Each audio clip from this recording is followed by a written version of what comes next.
Hello my dear friends, welcome to this special class. आज का ये सेशन बहुत ज्यादा इंपॉर्टेंट होने वाला है क्योंकि आज हम यूपी जीके के वो चुनिंदा 180 प्रश्न कवर करेंगे जो डिफरेंट एग्जाम्स में यानी डिफरेंट यूपी के एग्जाम्स में बार बार रिपीटेटिव फॉर्म में पूछे गए हैं और कई सारे क्वेश्चंस को मैं यहाँ पर एक्सप्लेन करने वाला हूँ। वहां से भी क्या क्या क्वेश्चंस बन सकते हैं वो सारी चीजें भी मैं आपको बताऊंगा। चलिए शुरू करते हैं। पहला प्रश्न लेते हैं, उत्तर प्रदेश के किस नव पाषाण कालीन पुरा स्थल से धान की खेती के साक्ष्य मिले हैं? तो धान की खेती के साक्ष्य जो हैं वो कहां से मिले हैं? वो कोल्डी हवा से मिले हैं। ये प्रश्न बहुत बार पूछा जाता है, ना सिर्फ यूपी जीके से बल्कि अदर एग्जाम्स में भी ये प्रश्न इंपॉर्टेंट बनता है कि धान की खेती के साक्ष्य कहां से मिले थे? कोल्डी हवा से। अब आप कहेंगे सर ये कोल्डी हवा यूपी में कहां पर है, आप बताइएगा।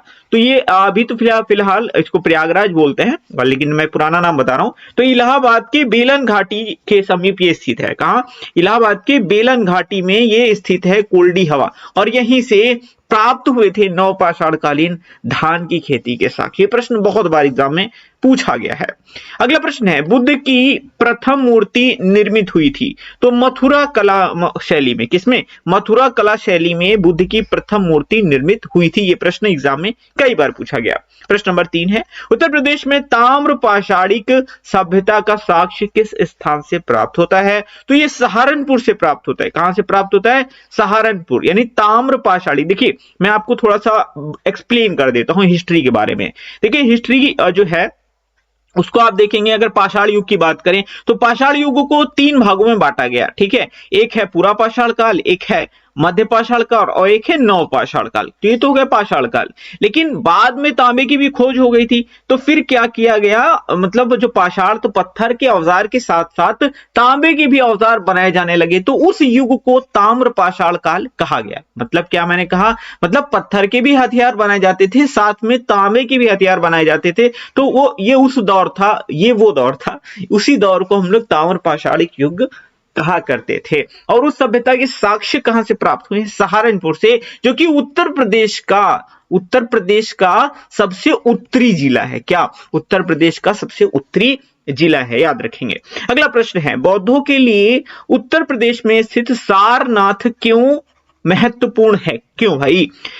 भगवान बुद्ध ने सारनाथ में ज्ञान प्राप्त किया था? नहीं भैया, सारनाथ में तो ज्ञान प्राप्त नहीं किया था। ज्ञान भगवान बुद्ध ने बोध गया में प्राप्त किया था, जो कि बिहार में है।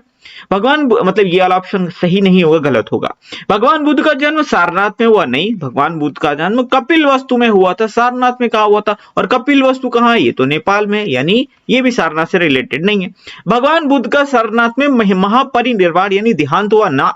देहांत तो कुशीनगर में हुआ था। कहां हुआ था? कुशीनगर में, यूपी के कुशीनगर में, यानी ये वाला ऑप्शन भी गलत है। तो डेफिनेटली चौथा ऑप्शन सही होगा।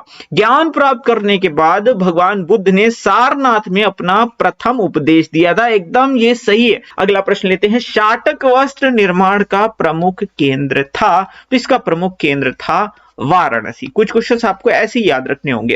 कन्नौज से पूर्व हर्षवर्धन की राजधानी मतलब कहां था? हर्षवर्धन कहां का शासक था? देखिए हर्षवर्धन की 2 राजधानी थी। सबसे पहले जो थी राजधानी वो थी थानेश्वर, बाद में कन्नौज आ गई थी। थानेश्वर से कन्नौज स्थानांतरित की थी हर्षवर्धन ने। थानेश्वर से कहां स्थानांतरित की थी?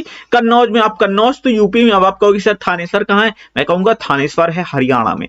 यानी पहले हरियाणा में यानी थानेश्वर में राजधानी थी, बाद में कन्नौज। ये क्वेश्चन एसएससी का भी बहुत फेवरेट, एसएससी भी बहुत पूछता है कि थानेश्वर से कहां स्थानांतरित की थी। थानेश्वर से कन्नौज स्थानांतरित की थी हर्षवर्धन ने। और वर्धन वंश के बहुत प्रतापी शासक थे। अगर मैं आपसे पूछूं कि वर्धन वंश के संस्थापक कौन थे, तो आपको बताना है पुष्यभूति। कौन थे? पुष्यभूति थे। पुष्यभूति दादाजी थे हर्षवर्धन के। हर्षवर्धन काफी प्रतापी शासक थे इस वंश के, लेकिन इस वंश की स्थापना यानी वर्धन वंश की स्थापना की किसने थी? तो वो की थी पुष्यभूति ने। बढ़े आगे। अगला प्रश्न लेते हैं, आजीवक संप्रदाय के प्रवर्तक मकलिपुत्र गोशाल की जन्मभूमि क्या है? तो ये श्रावस्ती जिला है। क्या? श्रावस्ती जिले में इनका जन्म हुआ था। अच्छा, आजीवक संप्रदाय, देखिए ये जो मकलिपुत्र गोशाल हैं ये महावीर स्वामी की ही एक शिष्य थे, और इन्होंने ही बाद में एक अलग संप्रदाय की स्थापना की जिसको नाम दिया इन्होंने आजीवक संप्रदाय, और इनका जन्म स्थान श्रावस्ती है। ये सारे पॉइंट्स आपको याद रखने हैं। सीधा सीधा बहुत सारे एग्जाम से क्वेश्चन पूछा गया कि आजीवक संप्रदाय के प्रवर्तक कौन है, तो सीधे बताइएगा मखलिपुत्र गोशाल। प्रश्न नंबर 8 है, उत्तर प्रदेश की राजधानी वर्ष 1921 में कहां से स्थानांतरित करके लखनऊ की गई थी, तो कहां से, तो प्रयागराज से स्थानांतरित की गई थी। देखिए सबसे पहले जो राजधानी बनाई गई थी वो आगरा बनाई गई थी, आगरा बनाई गई थी, उसके बाद प्रयागराज बनाई गई थी, प्रयागराज बनाई गई थी, और उसके बाद लखनऊ जो है वो राजधानी बनाई गई थी 1921 में, लेकिन ये अंशतः बनाई गई थी, ठीक है, अंशतः। लेकिन बाद में इसको 1936-37 में इसको मतलब परमानेंट राजधानी लखनऊ को ही बना दिया गया था, ठीक है, समझ गए। आगे बढ़े, तो ये तो थे राजधानी से रिलेटेड क्वेश्चन। अगला प्रश्न, यानी यूपी की 3 राजधानियां रह चुकी हैं, कौन कौन सी, आगरा, प्रयागराज और लखनऊ। प्रश्न नंबर 9 है, मध्य पाषाण काल के किस स्थान से सींग के आभूषण के साक्ष्य मिलते हैं, तो लेखिया से मिलते हैं। कहां से मिलते हैं, लेखिया से मिलते हैं, ये पॉइंट आपको याद रखना है। प्रश्न नंबर 10 है, बांसखेड़ा अभिलेख निम्नलिखित में से किस शासक से संबंधित है, तो ये हर्षवर्धन से संबंधित है। किस शासक से संबंधित है, हर्षवर्धन से संबंधित है। प्रीवियस ईयर में क्वेश्चन कई बार पूछे गए हैं। रुहेलखंड का संस्थापक कौन था, अली मोहम्मद खान, ये रुहेलखंड का संस्थापक था। प्रश्न नंबर 12 है, अयोध्या अभिलेख किसने प्रचलित करवाया था, तो धनदेव ने अयोध्या अभिलेख प्रचलित करवाया था। प्रश्न नंबर 13 है, चेदी महाजनपद उत्तर प्रदेश के किस जिले में स्थित है, तो चेदी जो है ये बांदा में स्थित है। ध्यान रहे, टोटल महाजनपद की संख्या कितनी थी, तो महाजनपद टोटल महाजनपद थे 16, और इन 16 में 8 महाजनपद, क्या 8 महाजनपद यूपी में थे। ये प्रश्न बहुत बार पूछा गया है कि कितने महाजनपद यूपी में थे, तो आप बताइएगा 8 महाजनपद यूपी में थे। और उन महाजनपदों में जो चेदी महाजनपद जिसकी राजधानी है शक्तिमती, क्या है, चेदी जनपद की राजधानी शक्तिमती इसकी राजधानी थी, और ये कहां है, बांदा में है। अगला प्रश्न ले लेते हैं, क्वेश्चन नंबर 14 है, जैन धर्म के 23वें तीर्थंकर पार्श्वनाथ का जन्म राज्य के किस जिले में हुआ था, तो ये हुआ था वाराणसी में। और अगर इनका चिन्ह पूछ लिया जाए तो आप बताइएगा पार्श्वनाथ का जो चिन्ह था वो था सर्प, जैसे कि महावीर स्वामी का जो चिन्ह है वो है सिंह, ठीक है। ये सारी चीजें आपको याद रखनी चाहिए। कुछ एक्स्ट्रा पॉइंट्स मैं बताता हूं, ये क्वेश्चंस भी एग्जाम्स में बनते हैं। अगला प्रश्न ले लेते हैं, उत्तर प्रदेश के किस जिले में आलमगीरपुर स्थित है, तो आलमगीरपुर मेरठ में स्थित है। देखिए जो सिंधु घाटी सभ्यता थी उसका विस्तार अगर पूर्व दिशा में देखा जाए तो पूर्व दिशा में सिंधु घाटी सभ्यता का विस्तार आलमगीरपुर तक ही था, जो कि कहां पर है, मेरठ में है। यह भी पूछा जाता है कि आलमगीरपुर किस नदी के किनारे है, तो आलमगीरपुर जो है वो हिंडन नदी के किनारे है, और ये मेरठ में है, ठीक है। यानी सिंधु घाटी सभ्यता का पूर्व विस्तार कहां तक था, मेरठ तक था। बाकी हम अंदर डिटेल में नहीं जाएंगे, उत्तर पूर्व पश्चिम में बता तो सकता हूं कि ये दायमाबाद था, लेकिन उससे कोई मतलब नहीं है, क्योंकि हम यहाँ पर हिस्ट्री नहीं पढ़ रहे हैं, हम यहाँ पर यूपी जी के पढ़ रहे हैं, तो उसी पर हम थोड़ा यहाँ पर कंसंट्रेट करेंगे। आगे बढ़ जाते हैं, बुद्ध की प्रतिमा का पहली बार विकास हुआ था, तो ये मथुरा कला में हुआ। आई थिंक ये क्वेश्चन 2 बार है, मतलब ये क्वेश्चन 2 बार पूछा गया, इसलिए यहाँ पर 2 बार क्वेश्चन दिया गया है।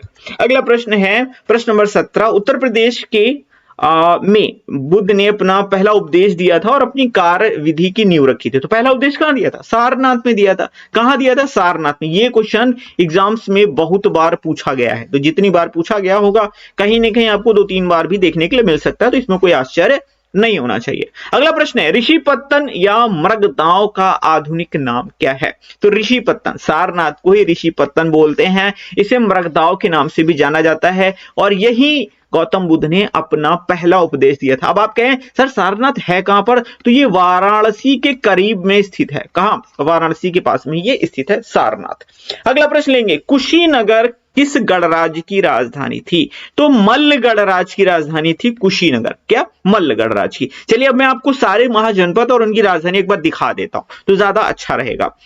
अंग महाजनपद की राजधानी थी चंपा, काशी की वाराणसी थी, वत्स की कौशांबी, वज्जी की थी वैशाली, कौशल की श्रावस्ती, मल्ल की थी कुशीनगर, पांचाल की अहिछत्र और कामपिल्य, यानी उत्तरी पांचाल की अहिछत्र थी, दक्षिणी पांचाल की कामपिल्य थी, चेदी की थी शक्तिमती, कुरु की इंद्रप्रस्थ राजधानी थी, मत्स्य की विराटनगर थी, कंबोज की हाटक राजधानी थी, शूरसेन की मथुरा थी, गांधार की तक्षशिला थी, अशमक की पोटली या पोतन थी, मगध की गिरिव्रज राजगृह थी, अवंती की उज्जैन और माहिष्मती थी।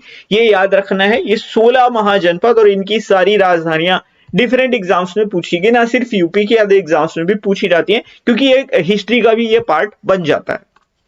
तो ये थी सारी राजधानियां, याद रखिएगा। आगे बढ़ जाते हैं। गुप्तकालीन दशावतार मंदिर प्राप्त हुआ है, तो ये देवगढ़ में प्राप्त हुआ है गुप्तकालीन दशावतार मंदिर। प्रश्न नंबर 21 है, स्कंदगुप्त ने उत्तर प्रदेश के किस जनपद में भीतरी अभिलेख लिखवाया था? तो ये गाजीपुर में लिखवाया था। कहां लिखवाया था? गाजीपुर में लिखवाया था। प्रश्न नंबर 22 है, अशोक स्तंभ पर हरिशेन द्वारा रचित समुद्रगुप्त का प्रशस्ति लेख प्राप्त हुआ है। कहां प्राप्त हुआ है? ये प्रयागराज में प्राप्त हुआ है। ठीक है, ये किसका है? अशोक स्तंभ पर हरिशेन द्वारा लिखवाया गया था। और ये किससे रिलेटेड है? ये समुद्रगुप्त से रिलेटेड। कहां प्राप्त हुआ? प्रयागराज में। ये पूछा गया था कि जो प्रयागराज में हरिशेन द्वारा लिखाया गया अशोक स्तंभ प्राप्त हुआ है, उस पर किस शासक से रिलेटेड चीजें लिखी हैं? तो समुद्रगुप्त से रिलेटेड है। सारे पॉइंट्स याद रखना है। ठीक है, बढ़ जाए आगे। अगला प्रश्न है प्रश्न नंबर 23, उत्तर प्रदेश में बुद्ध ने अपना पहला उपदेश, यहां पर के हटा देते हैं, बुद्ध ने अपना प्रथम उपदेश दिया और अपनी कार्यविधि की नींव रखी। कहां? सारनाथ। ये प्रश्न बहुत बार एग्जाम में पूछा गया। प्रश्न नंबर 24 है, निम्नलिखित में से किन स्थानों की तीर्थ यात्रा अशोक ने नहीं की थी? ध्यान रखिएगा, नहीं की थी।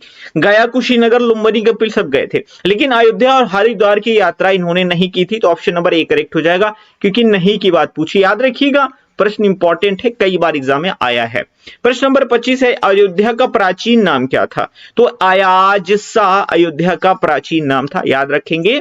अगला प्रश्न है, मथुरा किस महाजनपद की राजधानी थी? मथुरा शूरसेन की राजधानी थी। मथुरा शूरसेन की राजधानी थी। अगला है प्रश्न नंबर 27, श्रावस्ती किस महाजनपद की राजधानी थी? कौशल की राजधानी थी श्रावस्ती। कौशल महाजनपद की राजधानी थी श्रावस्ती। अगला प्रश्न है प्रश्न नंबर 28, हर्षवर्धन द्वारा उत्तर प्रदेश के किन किन स्थानों पर बौद्ध सम्मेलनों का आयोजन किया गया था? तो क्या वाराणसी में किया गया था? नहीं भाई, वाराणसी में नहीं किया गया था। क्या प्रयागराज में हुआ था? जी हाँ, प्रयागराज में किया था।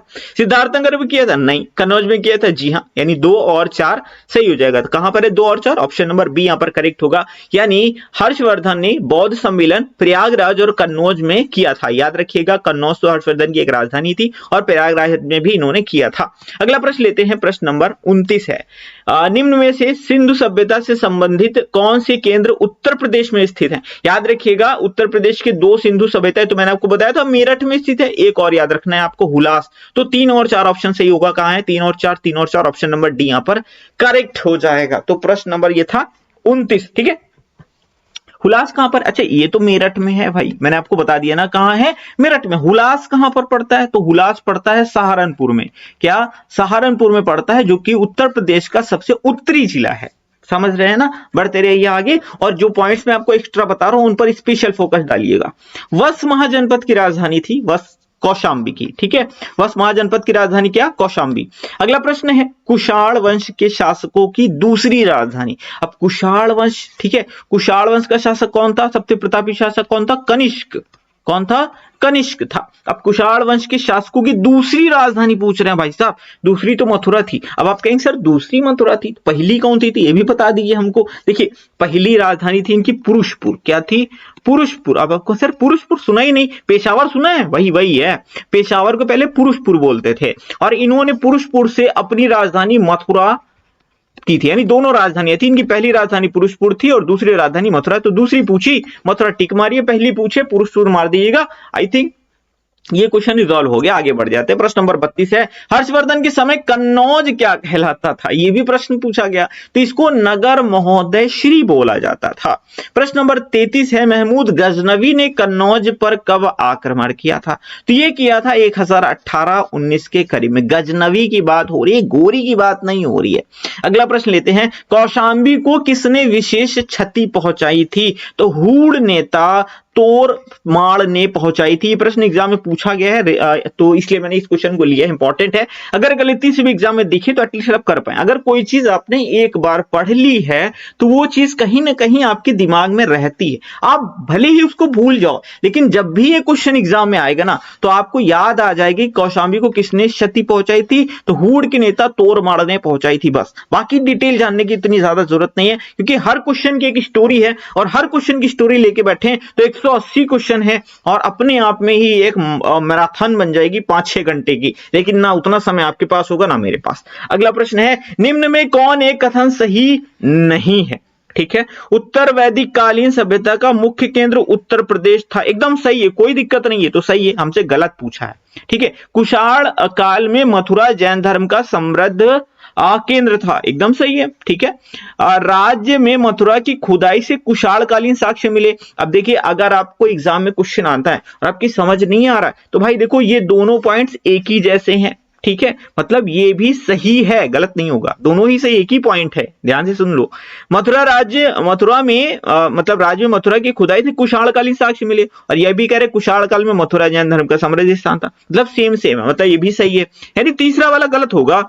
सारनाथ के धमेक स्तूप का निर्माण पुष्यमित्र शुंग द्वारा करवाया गया था, यही गलत है, तो ऑप्शन नंबर डी सही हो जाएगा। अब आप कहोगे सर शुंग वंश ने नहीं करवाया था, तो करवाया कितने था, ये भी तो हमारा जानने का हक है। बिल्कुल भाई, हक है आपको। तो ये धमेक स्तूप का निर्माण दरअसल करवाया था अशोक ने, जो कि मौर्य वंश के थे। किसने करवाया था? अशोक ने करवाया था। और कब करवाया था? तो 249 ईसा पूर्व में करवाया था अशोक ने, पुष्यमित्र शुंग ने नहीं करवाया था। अगला प्रश्न लेते हैं, और सीधा सीधा प्रश्न भी पूछा जाता है कि धमेक स्तूप का निर्माण किसने करवाया था? अशोक, नाम याद रखिएगा। आगे बढ़ जाते हैं, प्रश्न नंबर 36 है, अशोक का 14वां वृहद शिलालेख प्राप्त हुआ था कलसी में। कहां प्राप्त हुआ था? कलसी में। प्रश्न नंबर 37 है, काशी का सर्वप्रथम उल्लेख प्राप्त होता है अथर्ववेद में। भाई 4 वेद हैं, ऋग्वेद, सामवेद, यजुर्वेद और अथर्ववेद, तो अथर्ववेद में काशी का उल्लेख प्राप्त होता है सबसे पहले।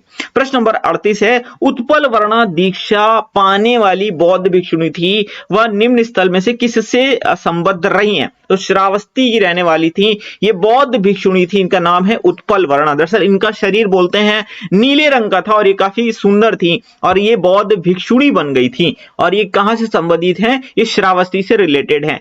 अगर ये पूछा जाए कि बौद्ध धर्म की प्रथम मतलब महिला भिक्षुणी कौन थी, पहली भिक्षुणी कौन थी बौद्ध भिक्षुणी, तो वो थी गौतम बुद्ध की जो मौसी थी प्रजापति गौतमी, जिन्होंने इनको पाला था, इनकी पालक माता है प्रजापति गौतमी, यही प्रथम इनकी शिष्या रही थी, मतलब महिला शिष्या। इसे आपको याद रखनी चाहिए। अगला प्रश्न है, शूरसेन महाजनपद की राजधानी थी मथुरा। शूरसेन की राजधानी मथुरा। ठीक है, आगे बढ़ेंगे। प्रश्न नंबर 40 है, भगवान बुद्ध ने ज्ञान प्राप्ति के उपरांत प्रथम उपदेश दिया था। भैया सारनाथ में, सारनाथ में, सारनाथ में। अभी तक ये क्वेश्चन 4 बार रिपीट हुआ, मतलब 4-5 बार ये क्वेश्चन हो चुका है, मतलब ये क्वेश्चन 4-5 बार पूछा गया है। दिख रहे कि कितने तरीके से क्वेश्चन पूछा जा रहा है। कौशल महाजनपद की राजधानी थी, श्रावस्ती थी। भैया कौशल की राजधानी क्या थी? श्रावस्ती थी।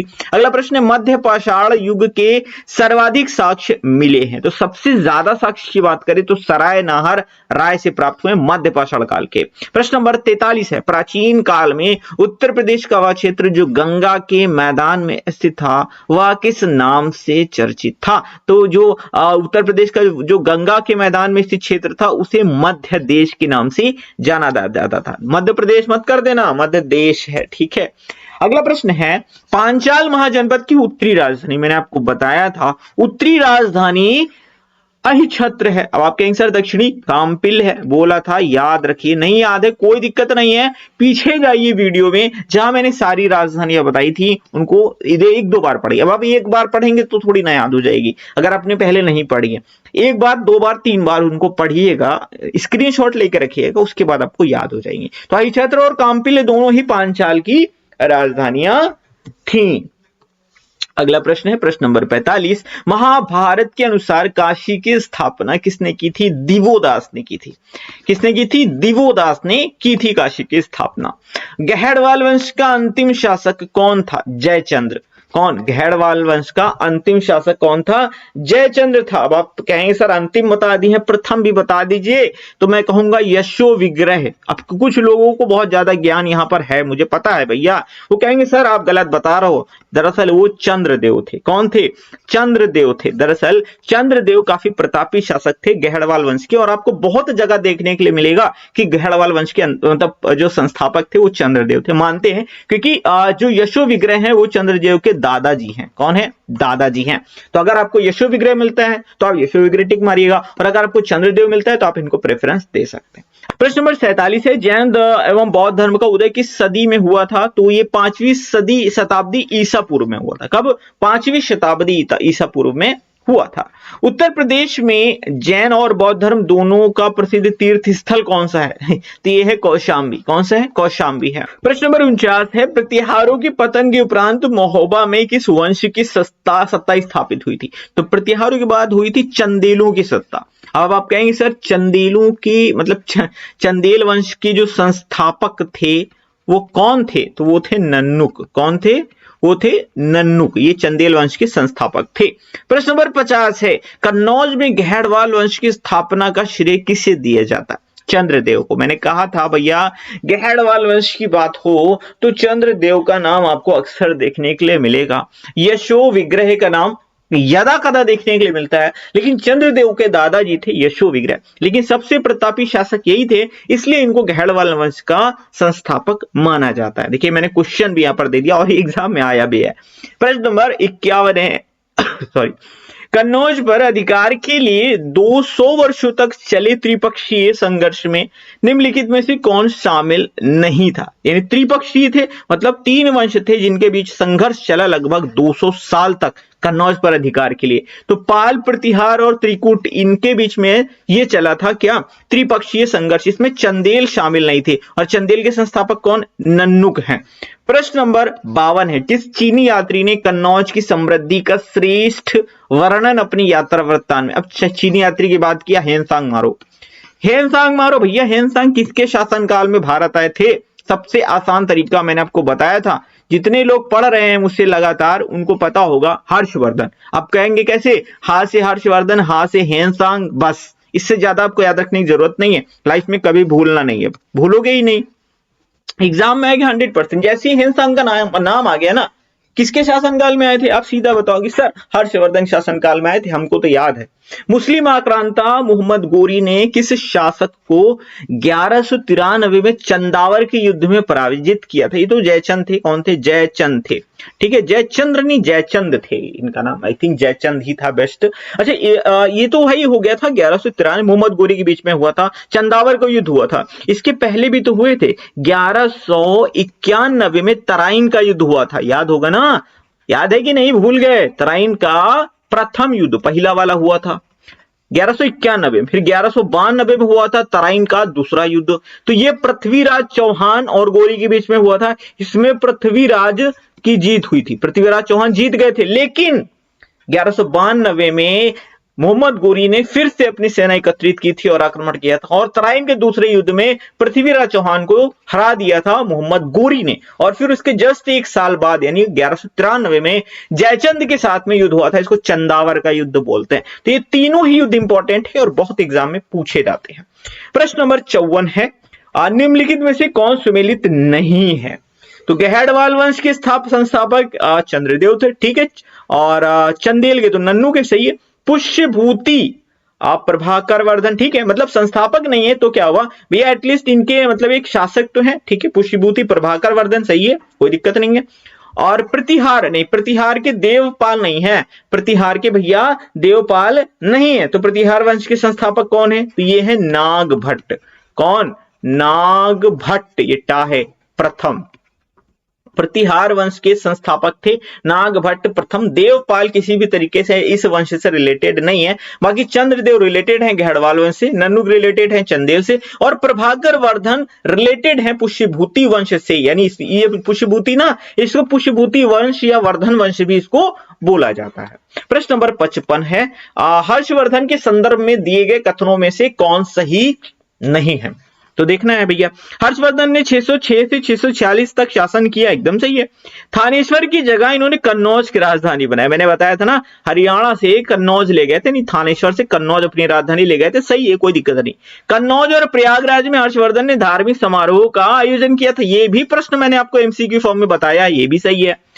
वर्धन ने त्रिपक्षीय संघर्ष में हिस्सा लिया था, भैया त्रिपक्षीय संघर्ष में वर्धन वंश यहाँ कैसे आ गया, यही गलत है। मैंने आपको बताया था पाल प्रतिहार और राष्ट्रकूट वंश ने इसमें पार्टिसिपेट किया था, ये क्वेश्चन भी मैंने पीछे बनाया भी था, ये वाला है ना, पाल प्रतिहार और राष्ट्रकूट वंश ने इसमें तो जो त्रिपक्षीय संघर्ष था 200 साल तक कन्नौज पे शासन के लिए वो चला था, उसमें वो 3 थे, जबकि इसमें वर्धन वंश नहीं था। तो ऑप्शन नंबर डी हम पर सही हो जाएगा। प्रश्न नंबर 56 है, मौर्योत्तर युग में उत्तर प्रदेश का कौन सा नगर रेशम मार्ग से संबद्ध था जो एशिया से जुड़ा था, तो ये मथुरा था। कौन सा था? मथुरा था।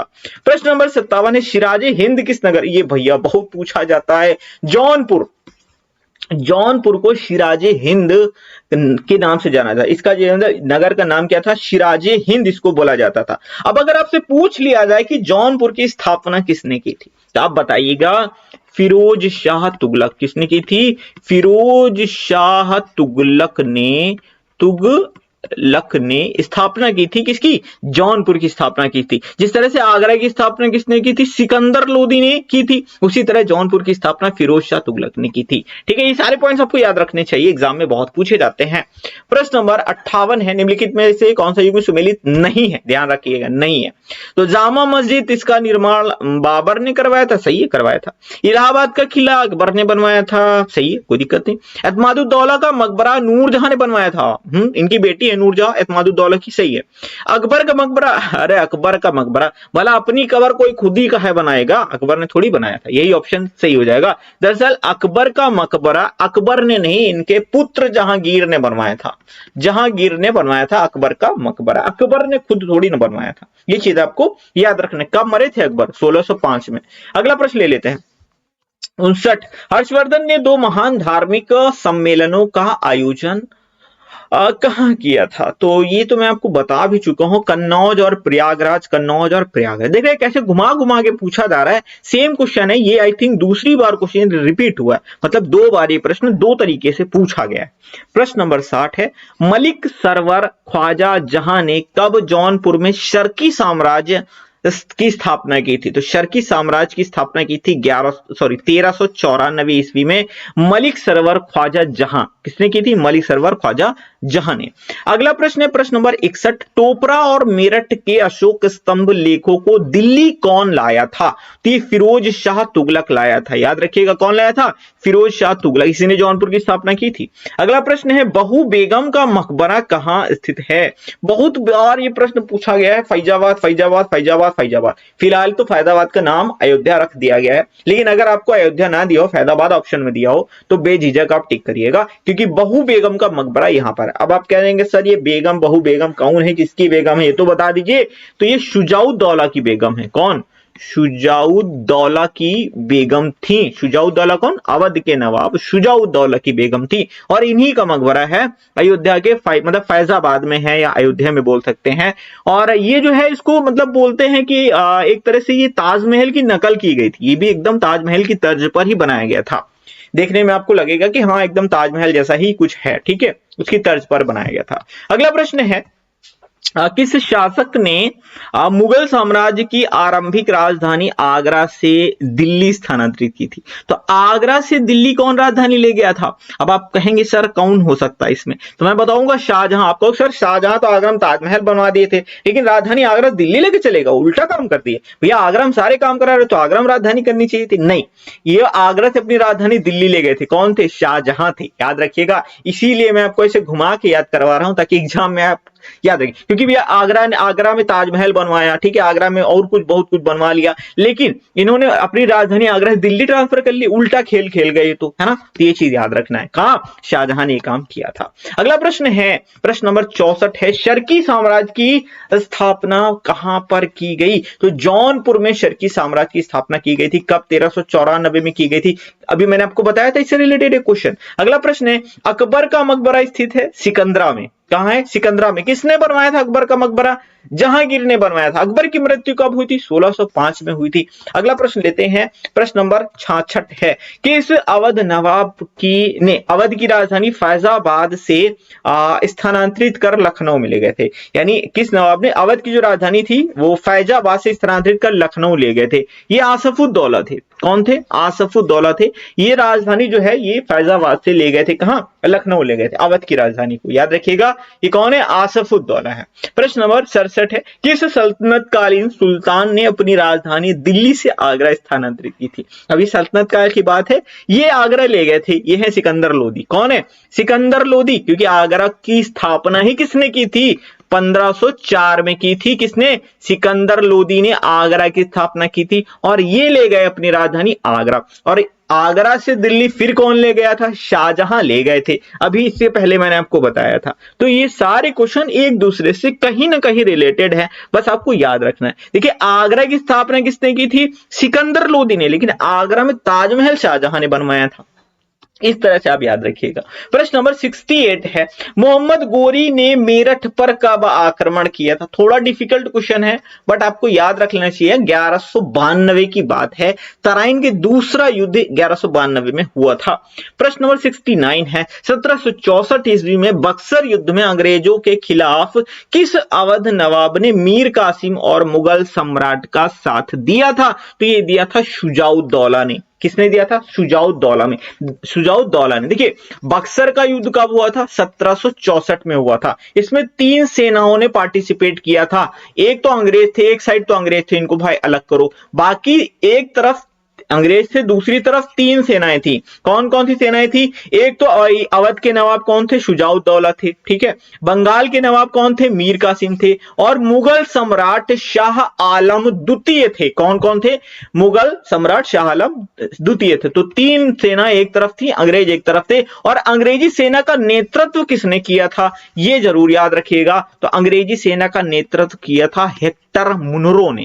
किसने किया था? हेक्टर मुनरो ने किया था। और ये जीत भी गए थे क्योंकि विश्वासघाती आदमी थे ये लोग। और इधर की ही सेना के कुछ गद्दारों ने गद्दारी की थी, इसकी वजह से ये लोग हार गए थे, वरना अंग्रेजों की बैंड बजा सकते थे। अगला प्रश्न है, महोबा को अपनी राजधानी बनाया था। चंदेलों ने महोबा को अपनी राजधानी बनाया था। चंदेल की स्थापना किसने की थी? चंदेल वंश की। बताओ भैया, बताओ, याद हो तो बताओ। आगरा राजधानी बनाई थी। आगरा राजधानी सिकंदर लोदी ने बनाई थी, क्योंकि आगरा ही सिकंदर लोदी ने बनाया था 1504 में। अगला प्रश्न है, प्रश्न नंबर 72, जौनपुर नगर की स्थापना किसने की थी? बताया है मैंने ये प्रश्न मैंने अभी बताया था। अब आप बताएंगे, मैं नहीं बताऊंगा। बताओ भैया, इसको एक बार क्वेश्चन देख लो ध्यान से। इसका आंसर आपको कमेंट बॉक्स में टाइप करना, मुझे चाहिए क्योंकि मैं बता चुका हूं। अगला प्रश्न है प्रश्न नंबर 74, आगरा की स्थापना किसने की? अरे मेरे भाई बस कर यार, कितना पूछेगा। 1504 में सिकंदर लोदी ने की थी, ठीक है। अब देखो, अब तक तो याद हो चुका होगा आपको। अब्दुल कादिर बदायूनी कहां से संबंधित थे? तो ये बदायूं से। बदायूनी, इनके नाम में ही बदायूं लगा है, तो ये बदायूं से रिलेटेड थे।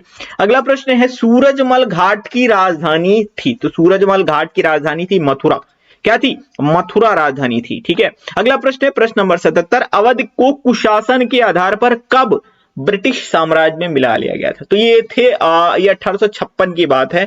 कुशासन के आरोप लगा दिया गया था कि भैया अवध में जो है बहुत ज्यादा कुशासन है। उस वक्त थे नवाब वाजिद अली शाह, और वहां पर आक्रमण कर दिया था अंग्रेजी सेना ने और उसको अपने कब्जे में ले लिया था। तो 1856 की बात है, याद रखिएगा। और एक साल बाद ही मतलब विद्रोह भी हुआ था, आपको याद हो, 1857 का विद्रोह। प्रश्न नंबर 78 है, अकबर की नवरत्नों में से एक टोडरमल उत्तर प्रदेश के किस स्थान? ये भी प्रश्न एग्जाम में 1 करोड़ बार पूछा गया। सीतापुर से रिलेटेड है टोडरमल, याद रखिएगा, ये भी नवरत्नों में शामिल थे। सूरवंश की स्थापना किसने? अब सूर है तो शेरशाह सूरी ही होगा, और कौन है भाई साहब? शेरशाह सूरी ने सूरवंश की स्थापना की थी। इन्होंने किसको पराजित किया था? इनका युद्ध हुआ था किसके साथ में हुआ था भैया? हुमायूं के साथ में। कब हुआ था? 1539 में हुआ था। कौन सा युद्ध हुआ था? देखिए इनके साथ 2 युद्ध हुए थे। एक तो हुआ था 39 वाला, मुझे याद नहीं आ रहा। एक चौसा का युद्ध हुआ था, हाँ चौसा का युद्ध हुआ था। और एक हुआ था फिर 1540 में हुआ था इनके साथ में कन्नौज का युद्ध हुआ था। कौन सा हुआ था? था? कन्नौज का युद्ध हुआ था, ठीक है। उसके बाद ये भाग गए थे हुमायूं, उसके बाद छोड़ते हैं हम। इसके बाद 1545 की बात है, कालिंजर किला पे इन्होंने अटैक किया था शेरशाह सूरी ने, और ये अपने ही गोले से दग गए थे। दरअसल इनके पास ये बहुत बड़े तोपची थे, तो इन्होंने अपनी तोप से गोला मारा कालिंजर किले की दीवार पे। दीवार काफी मजबूत थी, पता नहीं क्या रबड़ रबड़ लगा के रखे थे, गोला रिफ्लेक्ट हो गया भैया, यहां टकराया, फिर से इन्हीं के पास गिर गया, ये अपने ही गोले से उड़ गए, और इस तरह से शेरशाह सूरी की मृत्यु हो गई थी। हालांकि कालिंजर किला इन्होंने जीत लिया था, लेकिन ये अंतिम विजय थी शेरशाह सूरी की, यह इनकी मृत्यु हो गई थी। और 1555 की बात है, फिर इनके जो वंशज रहे थे उनके साथ में हुमायूं ने फिर से युद्ध लिया, लड़ा था सरहिंद का युद्ध, और उसके बाद फिर मुगल जो वंश की थी वो स्थापना हो गई थी, पुनः स्थापना हो गई थी। प्रश्न नंबर 80 है, रूमी दरवाजा कहां स्थित है? भैया लखनऊ में है। लखनऊ वाले इससे भली भांति परिचित है, यकीनन आपने रूमी दरवाजा जरूर देखा होगा, ठीक है। अब बात कर लेते हैं किसने बनवाया था। भैया ये भी प्रश्न बहुत पूछा जाता है। तो इसके जो निर्माणकर्ता थे वो आसफुद्दौला थे। कौन थे? आसफुद्दौला थे। राइटिंग पे तो उतना ध्यान मत देना, लेकिन बस समझ में तो आ रहा होगा आपको, इतना तो मैं उम्मीद कर सकता हूं अपनी राइटिंग से। 1784 से 86 के बीच में इसकी स्थापना हुई थी रूमी गेट की, ठीक है। आगे बढ़ जाते हैं, प्रश्न नंबर 81, अबुल फजल का जन्म कहां हुआ था? आगरा में हुआ था। अबुल फजल का जन्म कहां हुआ था? आगरा में। ये भी अकबर के दरबार में नौरतन थे। आगरा की स्थापना कब हुई थी? अरे भैया कितनी बार बताए, यही वीडियो में बता चुके। 1504, 1504, 1504, 1504, सिकंदर लोदी, सिकंदर लोदी, सिकंदर लोदी। अब मत भूलना। अगला प्रश्न है, सहेत महेत की पहचान किस स्थान के रूप में हुई है? तो श्रावस्ती के रूप में हुई है। ये के स्थान है भाई, इतना याद रखो। इसकी कहानी के बारे में अंदर नहीं जाऊंगा, ठीक है। अगला प्रश्न है, प्रश्न नंबर 84, किस मुगल बादशाह के विरुद्ध जौनपुर से फतवा जारी किया गया था? भैया अकबर, ठीक है। अकबर के खिलाफ फतवा जारी किया गया था। अब आपको पता ही है फतवा जारी वारी कब किया जाता है, चलिए छोड़ते हैं इसके बारे में, अंदर नहीं जाएंगे। अकबर द्वारा बनाई गई कौन सी इमारत का नक्शा बौद्ध विहार की तरह पंचमहल, ठीक है। इन्होंने जो पंचमहल का निर्माण करवाया था अकबर ने, कहां पर करवाया था? फतेहपुर सीकरी में करवाया था इन्होंने। वो मतलब उसका डिजाइन आप देखेंगे तो ऐसा लगेगा कोई बौद्ध विहार है। आप सर्च करके देखिएगा, वैसे मैंने इमेज लगाई नहीं, मैं पता नहीं क्यों मैं भूल गया, मैं लगाना चाह रहा था, लेकिन आप सर्च करिएगा और पंचमहल आपको इमेज मिल जाएगी गूगल पे। अगला प्रश्न है, मुगल स्थापत्य के प्रसिद्ध निर्माण बुलंद दरवाजा को किस स्थान पर बनाया गया? भैया बुलंद दरवाजा फतेहपुर सीकरी में है, आगरा के समीप है ये फतेहपुर सीकरी। और बुलंद दरवाजा बनवाया क्यों था, ये भी प्रश्न पूछा जाता है। तो ये बनवाया था गुजरात विजय पर, ठीक है। गुजरात विजय पर बुलंद दरवाजे का निर्माण अकबर ने करवाया था, ठीक है। ये सारे पॉइंट्स आपको याद रखने चाहिए।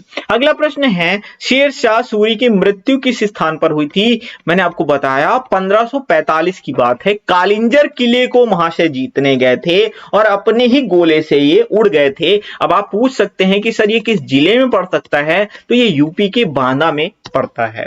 अगला प्रश्न लेते हैं, प्रश्न नंबर 88 है, औरंगजेब के शासनकाल में बुंदेलखंड में किसके नेतृत्व में विद्रोह हुआ था? तो छत्रसाल के नेतृत्व में हुआ था। प्रश्न नंबर 89 है, अवध का अंतिम नवाब कौन था? वाजिद अली शाह। मैंने आपको बताया था 1856 की बात है, अवध पर कुशासन का आरोप लगा करके अंग्रेजों ने अवध को अपने राज्य में मिला लिया था। तो अंतिम नवाब कौन थे?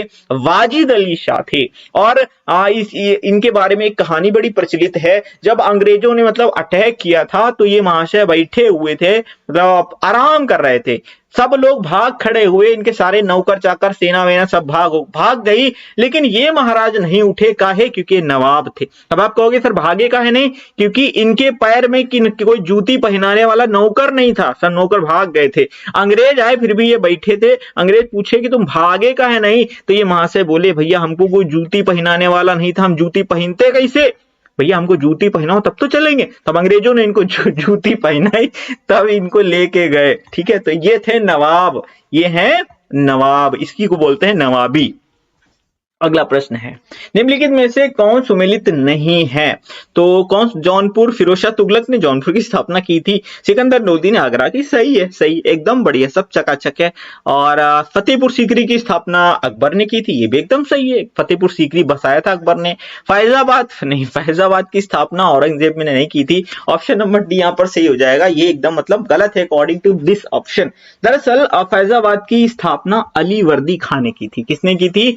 ये की थी अली वर्दी खान ने की थी। अली वर्दी खान ये बंगाल के नवाब थे। कौन थे? बंगाल के नवाब थे और 1730 में की थी। 1730 ईस्वी में अली वर्दी खान ने फैजाबाद की स्थापना की थी। अगला प्रश्न है, प्रश्न नंबर 91 है, निम्नलिखित कथनों में से कौन मुगल स्थापत्य के संदर्भ में सही नहीं है? शेख सलीम चिश्ती का मकबरा अकबर द्वारा निर्मित स्थापत्य सही है, एकदम सही है। औरंगजेब ने आगरा में इत्मादुद्दौला, अरे भैया इत्मादुद्दौला का मकबरा औरंगजेब ने नहीं बनवाया था भैया, ये गलत है।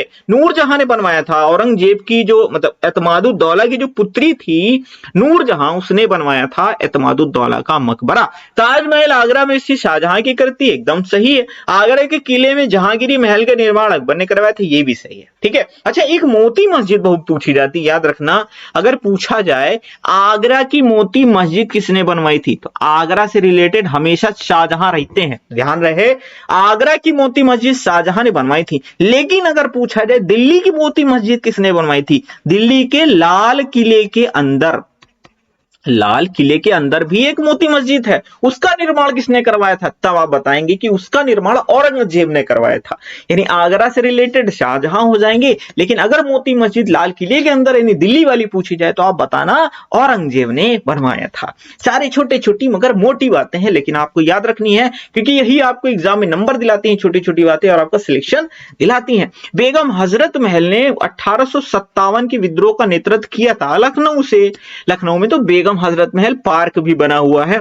अगला प्रश्न है, प्रश्न नंबर 93, कानपुर में 1857 के विद्रोह का दमन किसने किया था?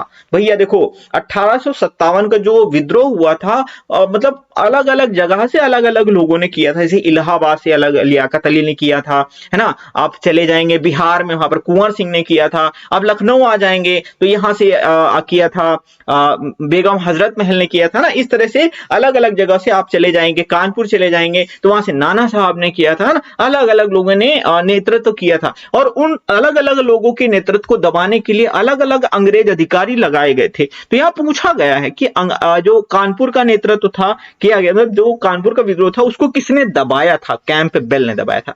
अब आप याद रखिएगा कानपुर का नेतृत्व किया किसने था? नाना साहब ने किया था। किसने किया था? नाना साहब ने किया था। आगे बढ़े, प्रश्न नंबर 94 है, 10 मई 1857 को भारत के महान विद्रोह का प्रारंभिक विस्फोट हुआ था। भाई कहां से शुरू हुआ था?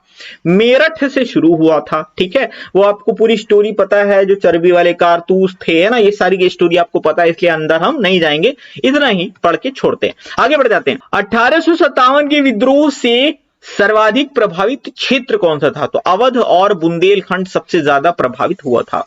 प्रश्न नंबर 96 है, देवबंद आंदोलन के प्रणेता थे। तो देवबंद आंदोलन के प्रणेता मोहम्मद कासिम नानोतवी थे और राशिद अहमद गंगोही थे।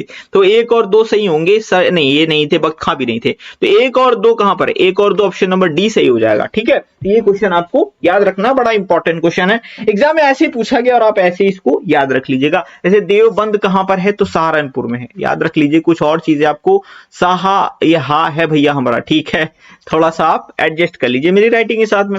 अगला प्रश्न है, अखिल भारतीय किसान सभा का प्रथम अधिवेशन कहां हुआ था? तो ये हुआ था लखनऊ में। कब हुआ था? 1936 में हुआ था। दोनों चीजें याद रखिए, क्योंकि ये सन भी एग्जाम में पूछा गया, हो सकता है इससे सन से रिलेटेड एक क्वेश्चन आपको आगे देखने के लिए मिल जाए, तो कोई बड़ी बात नहीं है, आश्चर्य वाली बात नहीं है। सेंट्रल हिंदू कॉलेज की स्थापना किसने की थी? ये क्वेश्चन में मैं गारंटी ले सकता हूं 90% लोग गलत करेंगे। एनी बेसेंट ने, जी हाँ, एनी बेसेंट ने की थी। तो ऑप्शन नंबर यहां पर बी करेक्ट हो जाएगा। ठीक है, बढ़ जाए आगे, चलिए आगे बढ़ जाते हैं। प्रश्न नंबर 99 है, सरोजनी नायडू कांग्रेस के किस सम्मेलन में अध्यक्ष बनी थी? अध्यक्षा बनी थी। ठीक है, सही शब्द ये होगा, हिंदी में घुस जाए तो वैसे कानपुर अधिवेशन कहां गया? कानपुर अधिवेशन की अध्यक्षता की थी सरोजनी नायडू ने। ये बात है सन 1925 की।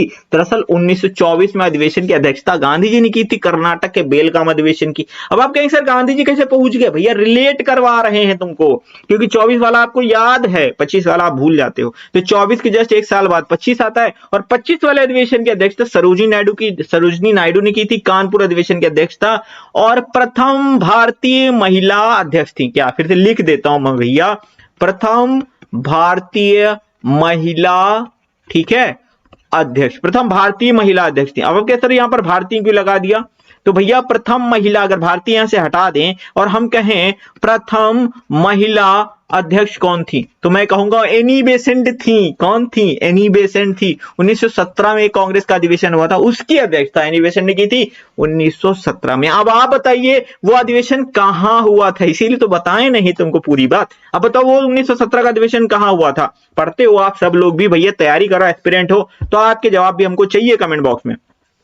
प्रश्न नंबर 100 है, काशी हिंदू विश्वविद्यालय की स्थापना कब हुई थी? 1916 में हुई थी काशी हिंदू विश्वविद्यालय की स्थापना। इसका श्रेय किसे जाता है? तो आपको दो ऑप्शन में हो सकता है। एनी बेसेंट आपको मिल सकता है ऑप्शन में, एनी बेसेंट और मदन मोहन मालवीय। कौन? एनी बेसेंट और मदन मोहन मालवीय। और मैं एक खास बात बताऊं, 1916 में जब काशी हिंदू विश्वविद्यालय की स्थापना हुई थी, उसी स्थापना समारोह में गांधी जी ने भी पार्टिसिपेट किया था। हाँ जी, गांधी जी ने भी पार्टिसिपेट किया था। आपको पता है ना, गांधी जी 1915 में साउथ अफ्रीका से वापस आए थे, लेकिन इनके जो गुरु थे जी.के. गोखले, यानी जो राजनीतिक गुरु गोपाल कृष्ण गोखले, इन्होंने गांधी जी से कहा था भैया हो एक साल के लिए बैठे रहना, सिर्फ आपको भारत को ऑब्जर्व करना है, आपको कहीं पार्टिसिपेट नहीं करना किसी आंदोलन में, सिर्फ ऑब्जर्व करो और अपनी रणनीति आगे की बनाओ कि कैसे हम इन अंग्रेजों से निजात पा सकते हैं। तो गांधी जी कुछ भी नहीं बोले थे। 1916 तक गांधी जी कुछ भी नहीं बोले थे। 1917 में गांधी जी ने चंपारण सत्याग्रह शुरू किया था, इसीलिए गांधी जी ने कुछ नहीं बोला था। लेकिन गांधी जी ने अपना प्रथम भाषण 1916 में दिया था, यही काशी हिंदू विश्वविद्यालय में ये जो स्थापना समारोह था। ये छोटी छोटी मगर मोटी बातें पूछा जाता है, गांधी जी ने प्रथम भाषण कब दिया था? 1916 में काशी हिंदू विश्वविद्यालय में।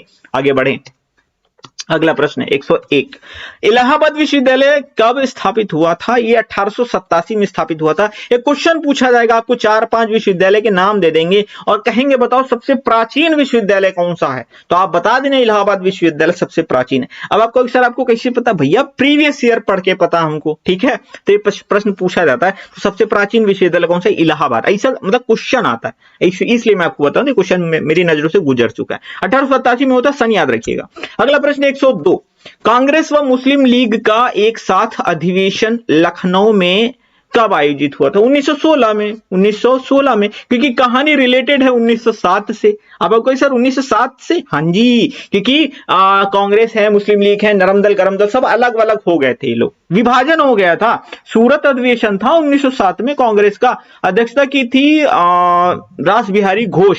क्या अध्यक्षता की थी? रास 7 की बात कर रहा हूं, अभी 16 पे आया नहीं हूं। रास हाँ है भैया, समझ लेना, ठीक है। रास बिहारी घोष है, बोस नहीं है, रास बिहारी घोष, ठीक है। उसके बाद फिर 1916 में लखनऊ का अधिवेशन हुआ था, इसमें फिर से आपस में सामंजस्य बैठ गया था, यानी फिर से ये एक हो गए थे। और इसकी अध्यक्षता किसने की थी? अंबिका चरण मजूमदार ने। किसने की थी? अंबिका चरण मजूमदार ने अध्यक्षता की थी 1916 लखनऊ वाला कांग्रेस का अधिवेशन। समझ गए? 7 वाला सूरत, 7 से 7, 7 से सूरत, 7 से 7, 7 से सूरत। समझ गए? आगे बढ़ जाते हैं। अगला प्रश्न है, काशी विद्यापीठ स्थापित हुआ था? तो काशी विद्यापीठ 1921 में स्थापित हुआ था। आगे बढ़ेंगे, प्रश्न नंबर 104 है, कांग्रेस के किस अधिवेशन में जॉर्ज यूल प्रथम अध्यक्ष बने थे? भैया ये था इलाहाबाद का अधिवेशन। कौन सा था? इलाहाबाद का अधिवेशन, प्रथम अंग्रेज अध्यक्ष बने थे। स्थापना ही कब हुई थी? 1885 में स्थापना हुई थी। किसने स्थापना की थी? A.O. ह्यूम ने स्थापना की थी। और 1988 में प्रथम मतलब ये ऐसा अधिवेशन था जिसमें अध्यक्ष बने थे जॉर्ज यूल, जो कि प्रथम अंग्रेज अध्यक्ष बने थे। अच्छा, आप कहेंगे सर 1885 में स्थापना हुई थी, A.O. ह्यूम खुद अंग्रेज थे, तो आप ये कैसे कह सकते हैं जॉर्ज यूल? क्योंकि भैया यहां पर जो अध्यक्षता की थी प्रथम अधिवेशन की, वो W.C. बनर्जी ने की थी। ठीक है, किसने की थी? डब्ल्यूसी बनर्जी ने। स्थापना हुई कहां थी? बॉम्बे में स्थापना हुई थी। कहां हुई थी? बॉम्बे में स्थापना हुई थी। सारे पॉइंट याद रखो, छोटी छोटी मगर मोटी बातें। अगला प्रश्न ले लेते हैं। 1920 में अखिल भारतीय खिलाफत कमेटी की बैठक कहां पर हुई थी? तो ये इलाहाबाद में हुई थी। कहां हुई थी? इलाहाबाद, यानी वर्तमान देखा जाए तो प्रयागराज में ये बैठक हुई थी। खिलाफत आंदोलन को किसने सपोर्ट किया था? गांधी जी ने खिलाफत आंदोलन को सपोर्ट किया था। खिलाफत आंदोलन किसने शुरू किया था? मोहम्मद अली और शौकत अली ने। किसने? मोहम्मद अली और शौकत अली ने शुरू किया था। ठीक है, अब चलिए इससे ज्यादा नहीं बढ़ेंगे वरना बहुत अंदर तक जाएंगे, वीडियो बड़ा लंबा होगा। चौरी चौरा कांड संबंध उत्तर प्रदेश के किस जनपद से रिलेटेड है भैया? गोरखपुर। चौरी चौरा कांड गोरखपुर। अब एक थोड़ा सा स्टोरी बताएंगे वरना चैन नहीं पड़ेगा हमको। 1920 में गांधी जी ने असहयोग आंदोलन शुरू किया था। गांधी जी ने कहा कि भैया ये आंदोलन एकदम मतलब अहिंसा पूर्वक चलेगा, किसी भी प्रकार की कोई भी हिंसा बर्दाश्त नहीं की जाएगी। लेकिन अंग्रेज भी तो बड़े दुष्ट थे, हम भारतीय कर भी क्या सकते थे। तो गोरखपुर में चौरी चौरा नाम का एक स्थान है, यहाँ पर एक घटना मतलब 4 फरवरी सन 1922 की बात है।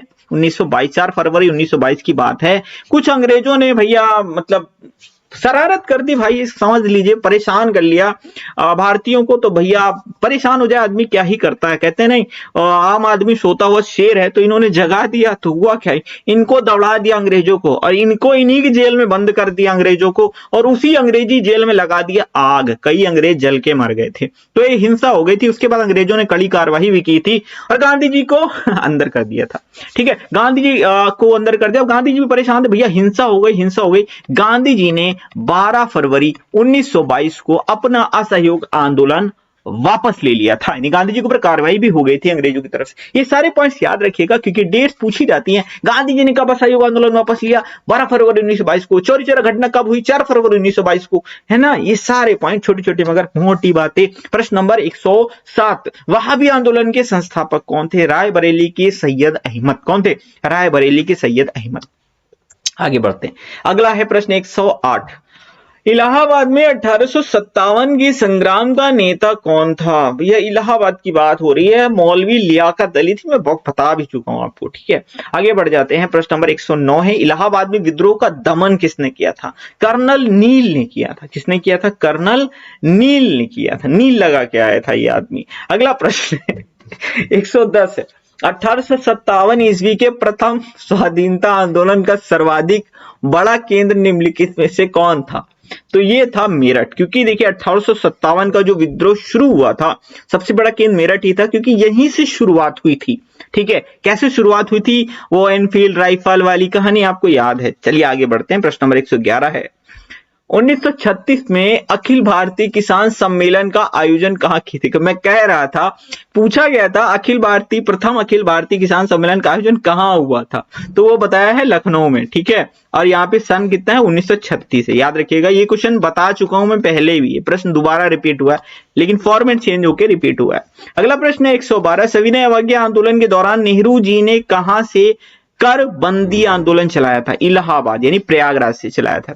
प्रश्न नंबर 113 है, प्रथम स्वाधीनता संग्राम में चर्चित नाना साहब का दत्तक पुत्र निम्नलिखित में से कौन था? बाजीराव द्वितीय। दत्तक पुत्र मतलब होता है गोदी लिया हो पुत्र, गोद ले लेते थे ना, तो ये दत्तक पुत्र थे बाजीराव द्वितीय। अगला प्रश्न लेते हैं। प्रश्न नंबर 114 है, काकोरी ट्रेन डकैती कब घटित हुई थी? 9 अगस्त सन 1925 की बात है जब काकोरी ट्रेन डकैती हुई थी। ट्रेन डकैती हुई क्यों थी? देखिए, एक संगठन था हिंदुस्तान रिपब्लिकन एसोसिएशन। ये एक हमारा क्रांतिकारी संगठन था, हमारे महान क्रांतिकारी नेता इसमें शामिल थे और पर्पस एक ही था, देश को आजाद कराना।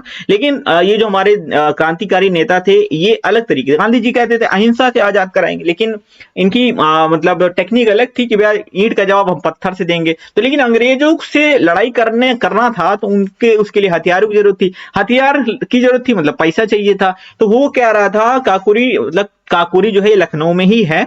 यहाँ पर अंग्रेज जो थे भारत का पैसा विदेश भेजने की फिराक में थे, ट्रेन के माध्यम से पैसा भेजा जा रहा था, ट्रेन के माध्यम से, और उसमें पैसा था। तो हमारे क्रांतिकारियों ने सोचा क्यों ना हम इसी पैसे को लूट ले, है तो हमारा ही देश का ना, और लूट लिए। लेकिन बड़ा रायता फैल गया था भैया। फिलहाल के लिए याद रखिएगा, काकोरी ट्रेन डकैती का नाम बदल करके काकोरी ट्रेन एक्शन कर दिया गया।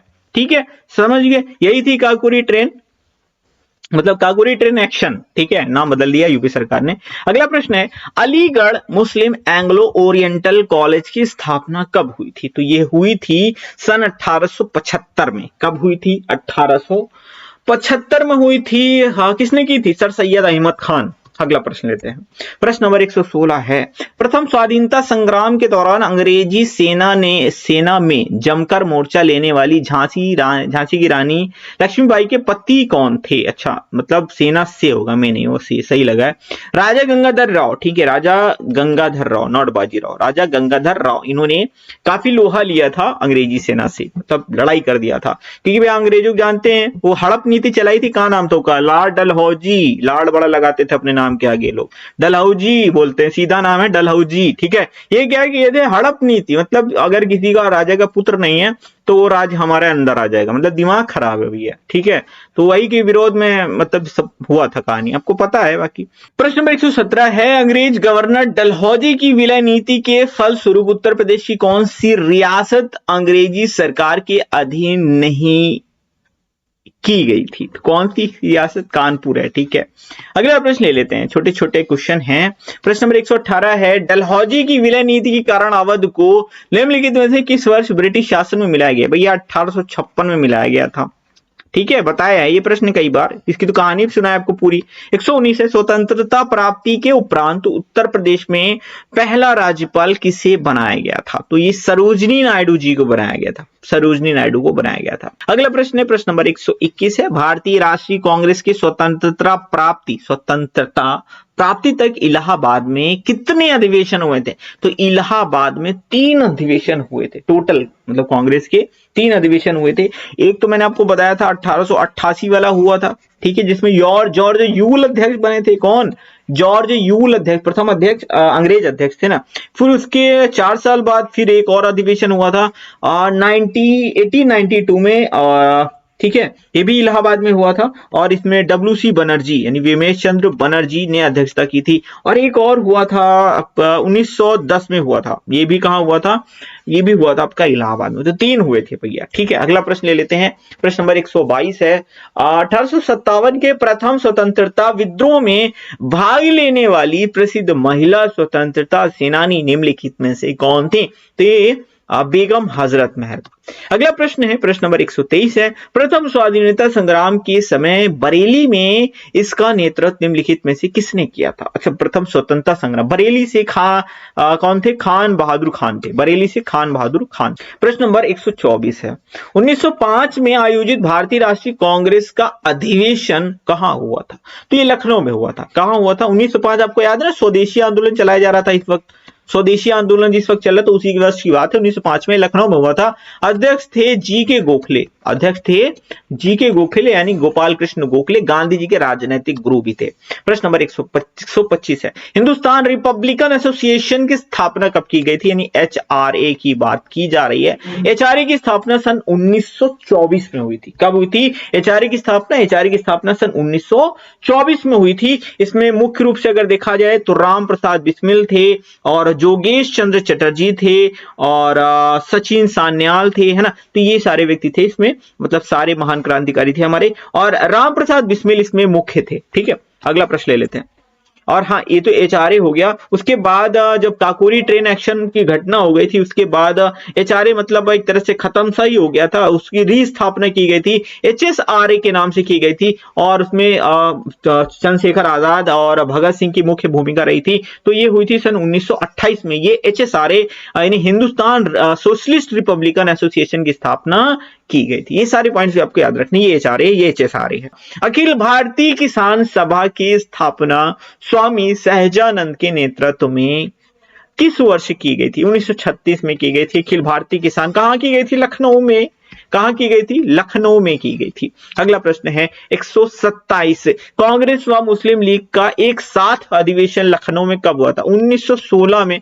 किसने अध्यक्षता की थी? अंबिका चरण मजूमदार ने की थी। चलिए आगे बढ़ते हैं। प्रश्न नंबर 128 है, अक्टूबर 1921 में उत्तर प्रदेश कांग्रेस का राजनीतिक सम्मेलन किसकी अध्यक्षता में आगरा में संपन्न हुआ? तो 1921 की बात हो रही है, तो आगरा में हुआ था मौलाना हसरत मोहानी की अध्यक्षता में। प्रश्न नंबर 130 है, वर्ष 1942 में भारत छोड़ो आंदोलन के समय उत्तर प्रदेश के किस शहर में राष्ट्रीय सरकार की स्थापना कर दी गई थी? तो बलिया में कर दी गई थी। 1942 की बात हो रही है। 131, शेर शाह सूरी की मृत्यु उत्तर प्रदेश के किस जनपद में हुई थी? कालिंजर किले में हुई थी, बांदा। ठीक है, मैंने आपको बताया था कहां, बांदा में। अगला प्रश्न कब हुई थी? 1945 में हुई थी। अगला प्रश्न लेते हैं, प्रश्न नंबर 132 है, प्रसिद्ध इतिहासकार जियाउद्दीन बर्नी का जन्म कहां हुआ था? भैया बुलंदशहर में हुआ था। ठीक है, अगला प्रश्न है 133, वह स्तूप स्थल जिसका संबंध उत्तर प्रदेश की किसी घटना से नहीं रहा है वो कौन सा है? भैया श्रावस्ती। ठीक है, सारनाथ में प्रथम उपदेश दिया था, बोध गया में ज्ञान प्राप्त हुआ था, कुशीनगर में मृत्यु हुई थी और यहीं पर स्तूप भी स्थित हैं इसके बौद्ध धर्म के। ठीक है, तो श्रावस्ती से कोई लेना देना नहीं रहा। 134, भारतीय कम्युनिस्ट पार्टी का पहला सम्मेलन कानपुर में किसने आयोजित किया था? तो सत्य भक्त ने आयोजित किया था। प्रश्न नंबर 135 है, भारतीय कम्युनिस्ट पार्टी का पहला सम्मेलन कानपुर में कब आयोजित हुआ था? तो दिसंबर 1925 की बात है। कब की बात है? दिसंबर 1925 की बात है। 136, निम्नलिखित में से कौन अवध के कृषक आंदोलन का नेता था? बाबा रामचंद्र। कौन थे? बाबा रामचंद्र थे। 137 है, 1916 में लखनऊ में आयोजित भारतीय राष्ट्रीय कांग्रेस के अध्यक्ष थे अंबिका चरण मजूमदार थे। अगला प्रश्न लेते हैं 138, उत्तर प्रदेश के किन किन स्थानों पर स्वतंत्रता से पूर्व 3 बार कांग्रेस अधिवेशन हुए थे? तो इलाहाबाद और लखनऊ दोनों ही होगा। से ऑप्शन नंबर सी यहां पर एकदम करेक्ट हो जाएगा। अगला प्रश्न है, कार्नवालिस की कब्र उत्तर प्रदेश के किस जनपद में है? तो गाजीपुर में है। ठीक है, कार्नवालिस की कहां पर है? गाजीपुर में है।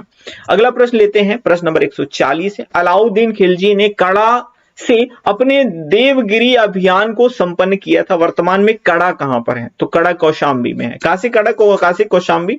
अगला प्रश्न 141, 1925 में भारतीय राष्ट्रीय कांग्रेस का अधिवेशन कानपुर में हुआ था। ठीक है, कहां हुआ था? कानपुर में। सरोजिनी नायडू इसकी प्रथम भारतीय महिला अध्यक्ष थी। ठीक है, सारी चीजें बताई आपको। अब देखिए ना, क्वेश्चन वही है सारे, बस क्या है ना, थोड़ा पैटर्न चेंज कर देंगे लेकिन क्वेश्चन सेम रहेगा। जनवरी 1858 में कैनिंग तक चले गए। ठीक है, इलाहाबाद तक चले गए थे। ठीक है, दिल्ली डिवीजन को छोड़ो उत्तरी पश्चिमी प्रांत का गठन किया, इलाहाबाद तक यानी प्रयागराज तक चले गए थे। अगला प्रश्न है, काकोरी ट्रेन डकैती केस में अभियुक्तों की निःशुल्क पैरवी करने वाला वकील कौन थे? चंद्रभानु गुप्त। कौन थे? चंद्रभानु गुप्त थे। कब घटना हुई थी? 1925 में हुई थी, बताए थे ना, 9 अगस्त 1925। अगला प्रश्न लेते हैं 144, चंद्रशेखर आजाद मुठभेड़ में कब शहीद हुए थे? 27 फरवरी सन 1931 की बात है। आजाद था, आजाद हूं और आजाद ही रहूंगा। तो Chandrashekhar Azad Alfred Nobel park में एक अकेली आखिरी गोली बची थी, इन्होंने खुद को मार लेना बेहतर समझा, अंग्रेजों के हाथ नहीं आऊंगा, इन्होंने कसम खाई थी और उस कसम को पूरा करके दिखाया था। सल्यूट है। अगला प्रश्न लेते हैं 145, किस कारागार में पंडित राम प्रसाद बिस्मिल को फांसी दी गई थी? गोरखपुर में। कहां? गोरखपुर में दी गई थी। अगला प्रश्न लेते 1 नवंबर 1858 को महारानी का घोषणा पत्र इलाहाबाद में पढ़ करके किसने सुनाया था? कैनिंग ने सुनाया था। किसने सुनाया था? कैनिंग। पहला वायसराय ही कैनिंग था, पहला वायसराय कैनिंग था। ठीक है, क्योंकि जब 1857 का विद्रोह हुआ था उसके बाद 1858 से जो है वायसराय पद चालू हो गया था, यानी जो भारत के गवर्नर जनरल नाम का पद था उसको खत्म कर दिया गया था और लॉर्ड कैनिंग जो था वो प्रथम वायसराय था। अगर पूछा जाए ना भारत का प्रथम वायसराय कौन था तो लॉर्ड कैनिंग लगा देना है। अगला प्रश्न लेते हैं, उत्तर प्रदेश की पहली विधानसभा के अध्यक्ष कौन थे? पुरुषोत्तम दास टंडन थे। कौन थे? पुरुषोत्तम दास टंडन थे। 148, प्रसिद्ध स्वतंत्रता सेनानी चंद्रशेखर आजाद किस पार्टी के सदस्य थे? तो Hindustan socialist Republican association HSRA। ठीक है, पूछा ना किस पार्टी के सदस्य थे, तो ये इस पार्टी के सदस्य थे। और HSRA की स्थापना कब हुई थी? 1928 में हुई थी, याद रखेंगे। प्रश्न नंबर 149 है, चौरा चौरी घटना कब हुई थी? 1922 में हुई थी। डेट मैंने आपको बताई थी, याद है? बताओ, याद है? 4 फरवरी। ठीक है, 4 फरवरी 1922, क्योंकि एग्जाम में डेट सहित आजकल क्वेश्चन पूछे जा रहे हैं, इसलिए याद रख लीजिए मेरे भाई, आपके फायदे के लिए बताता हूं।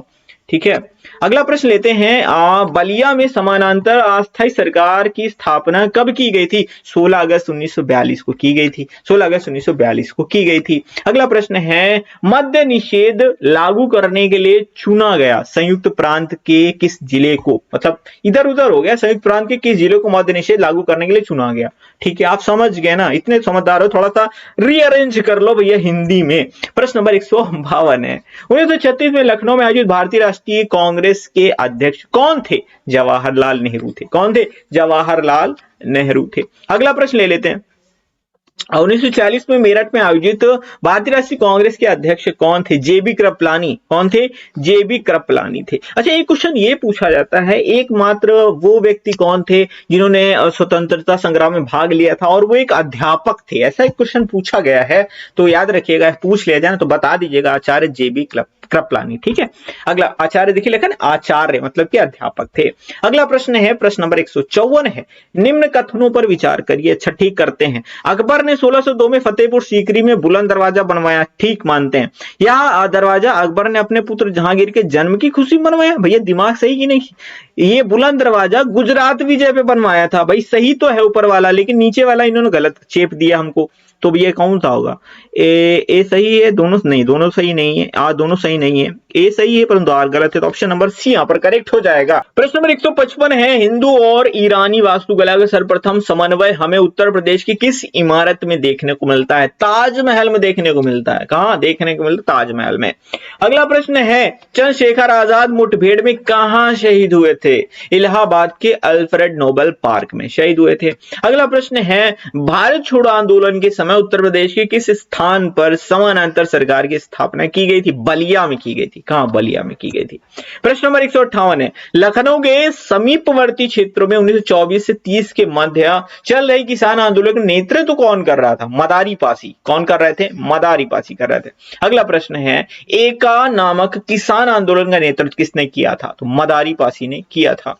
प्रश्न नंबर 160 है, वर्ष 1921 में मदारी पासी के नेतृत्व में चलाए गए एका आंदोलन का मुख्य उद्देश्य क्या था? तो लगान में वृद्धि का विरोध करना, यही उद्देश्य था।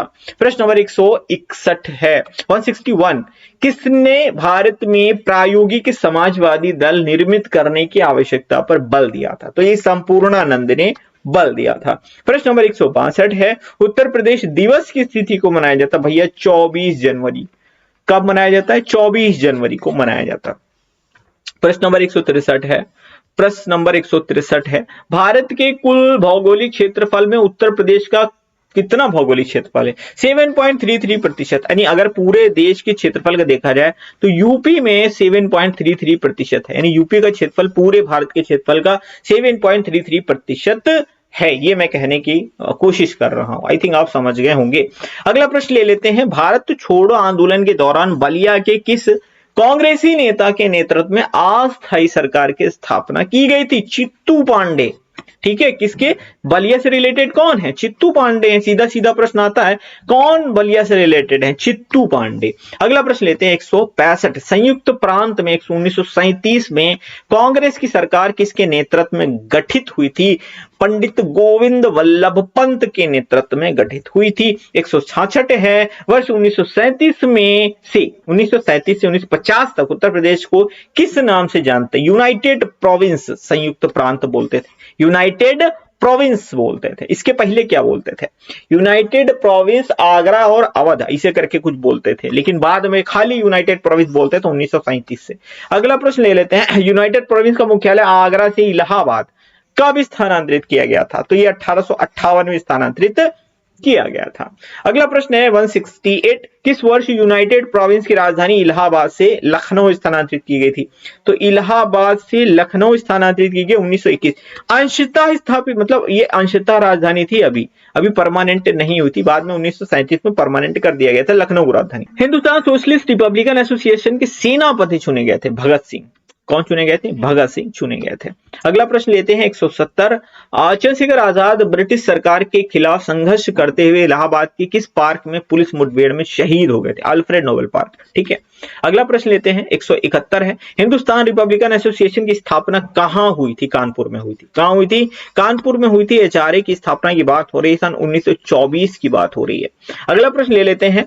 अगला प्रश्न है, किसने इलाहाबाद का किला अंग्रेजों को सौंप दिया था? तो ये option number C, Saadat Ali ने सौंप दिया था, और ये बात है सन 1801 की। याद रखिएगा, इंपॉर्टेंट क्वेश्चन है, एग्जाम में कई बार पूछा गया। अगला प्रश्न है, प्रश्न नंबर 173 है। मोहम्मदन एंग्लो ओरिएंटल विश्वविद्यालय की स्थापना किसने की थी? सर सैयद अहमद खान ने की थी। अगला प्रश्न ले लेते हैं 174 है। हम ऑलमोस्ट पहुंच चुके हैं। 180 क्वेश्चन है। उत्तर प्रदेश राज्य का भारत में क्षेत्रफल की दृष्टि से कौन सा स्थान? चौथा स्थान है। कौन सा स्थान है? चौथा स्थान। आपकी डिटेल आपको दिखाते हैं। ठीक है, चौथा स्थान है। पहले स्थान पे कौन है? ये सब पूर्व से पश्चिम की लंबाई अब देख लो भैया। पूर्व से पश्चिम की लंबाई कितनी है? ये वाली, ये 650 किलोमीटर है। उत्तर से दक्षिण की लंबाई कितनी है? 240 किलोमीटर है। ठीक है, क्षेत्रफल कितना है यूपी का? 2,40,928 वर्ग किलोमीटर। भारत के क्षेत्रफल का 7.33% है ना। ये देखो मैंने लिख भी रखा है। क्षेत्रफल की दृष्टि से देखें, सबसे बड़ा राज्य है राजस्थान, दूसरे नंबर पे मध्य प्रदेश आता है, तीसरे नंबर पे महाराष्ट्र। प्रश्न नंबर 175 है। तहजीबुल अखलाक पत्रिका का संपादन किसने किया था? सर सैयद अहमद खान ने किया था। प्रश्न नंबर 176 है। 1888 यूनाइटेड पैट्रियाटिक सोसाइटी की स्थापना किसने की थी? सर सैयद अहमद खान ने की थी। अगला प्रश्न है 177। उत्तर प्रदेश कांग्रेस कमेटी का पहला अधिवेशन किसकी अध्यक्षता में संपन्न हुआ था? पंडित मोतीलाल नेहरू की अध्यक्षता में संपन्न हुआ था। प्रश्न नंबर 178 है। स्वतंत्रता प्राप्ति के उपरांत उत्तर प्रदेश का प्रथम मुख्यमंत्री कौन बना था? पंडित गोविंद वल्लभ पंत। प्रश्न नंबर 179 है। उत्तर प्रदेश के सबसे अधिक और सबसे कम क्षेत्रफल वाले जनपद कौन? सबसे ज्यादा लखीमपुर खीरी का है, सबसे कम हापुड़ का है। ठीक है, ये तो सीधी सी बात है। ठीक है, समझ गए ना। हापुड़ छोटा सा है एकदम, 660 वर्ग किलोमीटर। मतलब मुझको तो एरिया तक याद हो गया इसका, 660 वर्ग किलोमीटर। इसका वाला भूल गया मैं, वैसे सबसे बड़ा याद रखो। ये आज का अंतिम प्रश्न, उत्तर प्रदेश में कितने जिले हैं? इसका जवाब मैं थोड़ी ना दूंगा। अब इसका जवाब आप दो भाई। कितने जिले हैं ये बताओ, मंडल कितने हैं ये भी बताओ, जिले कितने हैं ये बताइए, मंडल कितने हैं ये बताइए, सबसे बड़ा मंडल कौन सा है? सबसे बड़ा मंडल कौन सा है ये भी बताइए। 3 मंडल बड़े हैं, तीनों के नाम बताइएगा। चलिए बताइए कमेंट बॉक्स में। उम्मीद करता हूँ वीडियो को पसंद आया होगा। एक आधे क्वेश्चन कहीं अगर कोई गलती आपको लगी हो, कोई भी मिस्टेक देखने के लिए आपको मिल गई हो, गलती से भी गलती हो गई हो, तो हमें कमेंट बॉक्स में सूचित करिएगा कृपया। ठीक है, बाकी हमने फुल ऑन पूरा मतलब कोशिश किया है एकदम बेस्ट कंटेंट आपको प्रोवाइड कराया जाए। लाइक शेयर सब्सक्राइब कर दीजिएगा मन करे तो। मिलते हैं अगले वीडियो में। Thank you for watching.